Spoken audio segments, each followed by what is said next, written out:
Онлайнда картошка, туалетный бумага, танка, или бой нерсени сатса болот. Башын иштетем дегендерге бир сонун маселе, көңүл бургула. Биздин жашыбызга могу кол телефон кирди да турабы? Кээ бирөө туалетте да сотка менен отурат, уктаганда сотка менен. Мына телефон бул бизнес инструмент. Демек, ишкердик онлайндан сыртка чыкпайт эми, онлайнда өнүгөт ишкердик. Итбай, чотпай болуп кирип алган бизнесмендер кыргып атат. Олуттуулар калып атат. Эми киргенде эле олуттуу алгоритм менен онлайн кантип бизнес баштаса болот?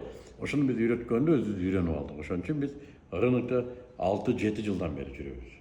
Силер дагы эгерде ишкерлигиңерди көчүрөм десеңер, кандай онлайн, кандай башыңды оорутпа.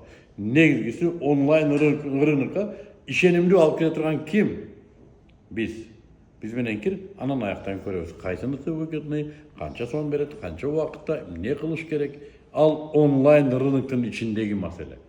Ол аякка кириш керек. Биз менен үйрөнүп кирем дегендер, номерин калтыргыла.